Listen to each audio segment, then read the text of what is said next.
یہ بابا جی تھے جنہوں نے اس امت کا یہ رخ تبدیل کر دیا اور فرمایا نہیں، اسلام کا خدمت صرف یہ بھی نہیں ہے، اگر اصحاب صفہ قال اللہ قال رسول کے لیے تھے تو پھر تلوار لے کر میدان میں بھی نکلے تھے۔ اور آپ نے اس انداز سے کہ آپ الحمدللہ باکردار تھے، جو بھی آپ نے امت کے سامنے پیش کیا سب سے پہلے کر کے دکھایا۔ یہ جو ابھی طیب صاحب نے ایک بات کی کہ 104 بخار میں آپ تشریف لے آئے، یا میرے خیال میں شاہ صاحب نے کی، بخدا میں گواہ ہوں کہ جب آپ تشریف لے آئے تو میں نے کہا حضور آپ کے چہرے مبارک بہت متغیر ہے، کوئی تکلیف آپ کو یعنی نظر آ رہا ہے، تو آپ نے یوں ہاتھ مبارک آگے کر دیا۔ ایسا مجھے یاد ہے کہ لفظ مجھے یاد ہے، یوں ہاتھ مبارک آگے کر دیا اور کہا دیکھو مجھے اب بھی بہت بخار ہے۔ واللہ جب میں نے اس طرح یہ ہاتھ رکھا بخدا بہت زیادہ بخار تھا، بہت ہی زیادہ بخار تھا۔ اور وہ آپ اس تقریر سے اندازہ لگا سکتے ہیں جو بابا جی نے آخری حدیث پڑھی ہے کہ کس تکلیف میں آپ نے وہ حدیث مکمل کی ہے۔ تو میں نے کہا حضور پھر آپ کیوں تشریف لے آئے اتنی سردی میں، اتنی بخار میں، کس تکلیف میں حالت میں آپ یہاں پہ آئے؟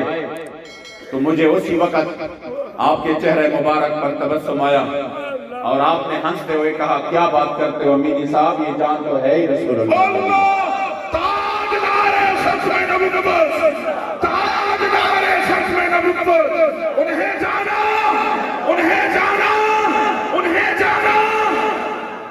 یقین کرے آج پورے پاکستان میں حالات کو دیکھی، چونکہ آپ نبات القوم تھے، آپ نے جو حالات بعد میں آنے والے تھے، ابھی راستے میں نے امیر محترم کو کہا، میں نے کہا جو بابا جی کے دعائے جلال، ایک ایک بندہ، ایک ایک محکمہ، جو آگے تھے، جو پیچھے تھے، جو بیک اپ پہ تھے، جو بھی تھے، بخدا جو بابا جی نے فرمایا تھا نا اللہم احصہم عددا واقتلہم بددا ولا تبق منہم احدا، بخدا ہم اپنے آنکھوں کے سامنے دیکھ رہے ہیں اور اس مجرمانہ خاموشی والے جو قوم بابا جی کی آواز پر جنہوں نے لبیک نہیں کہا،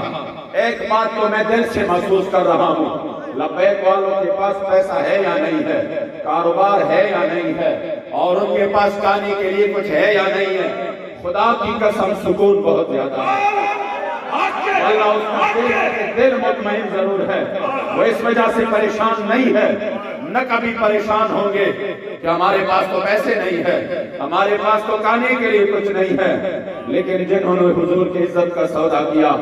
اور وہ مرد کلندر بار بار پکارتے رہے کہ خدا را حضور کی عزت کا سودا نہ کرو۔ حضرت یوسف علیہ السلام کی قیمت لگی بازار مصر میں، 7 سال قحط نازل ہوا، اور پھر جب تک پوری قوم پورا مصر آپ کے پاؤں میں نہ بکا تو وہ قحط ختم نہیں ہوئی، تو حضور تو امام الانبیاء ہے، سید الاولین والآخرین ہے۔ آپ بار بار یہ کہتے رہے کہ کبھی ایسا نہیں ہوا، ہم نے اسلام کی تاریخ کو دیکھا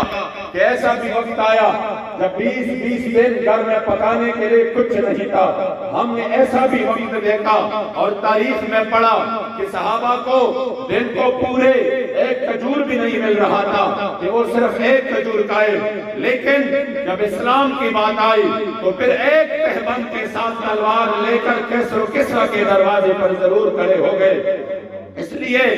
دنیا کی خاطر حضور کی عزت کا سودا نہ کرو، لیکن اسی وقت جب ہم یہ باتیں ان کے سامنے کرتے تھے، ہمیں تو الحمدللہ بابا جی نے سکھایا تھا، ہمیں تو یہ ذہن بابا جی نے دیا تھا،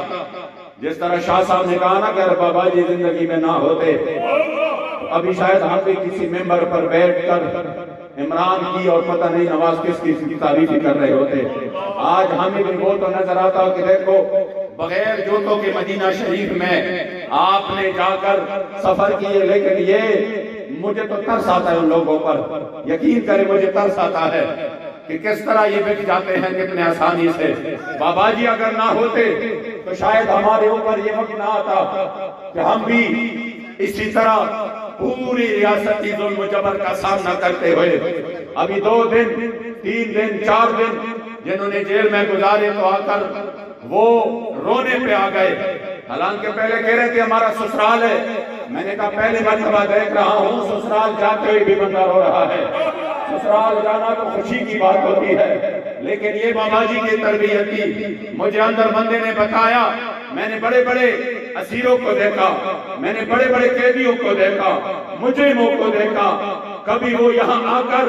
بڑی بڑی باتیں کرتے تھے، لیکن یہاں آ کر 2 دن میں اس کی ساری مستی نکل جاتی ہے، اور پھر جا کے منتیں کرتے ہیں، سماجت کرتے ہیں، اور یہ دعائیں کرتے ہیں اب کے بار نکلے تو پھر یہ جرم کبھی نہیں کریں گے. بخدا انہوں نے مجھے کہا زندگی میں پہلی مرتبہ، وہ